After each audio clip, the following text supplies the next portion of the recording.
On connaît un peu le budget vert pour les États,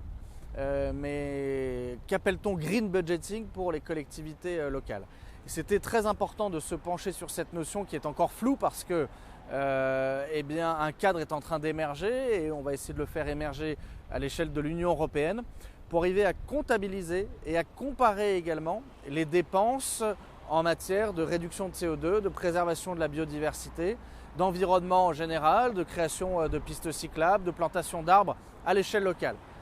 Et donc cette notion de budget vert locaux est absolument cruciale pour les années à venir,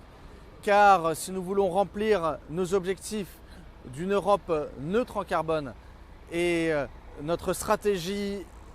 de transition énergétique, nous ne pourrons y arriver qu'avec des financements directs vers les collectivités, mais des financements ciblés sur des budgets ciblés avec des actions évaluées. Et ça suppose justement d'avoir un cadre budgétaire unique, commun, clair, pertinent pour savoir comment l'investissement supplémentaire qui sera nécessaire soit utilisé au plus juste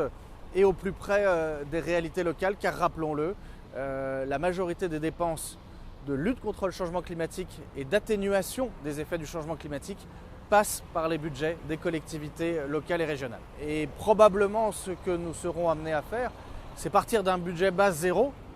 et de prioriser donc dans les dépenses à faire, notamment sur les bâtiments communaux, sur l'espace public, prioriser les dépenses qui ont le plus gros effet de levier, le plus gros impact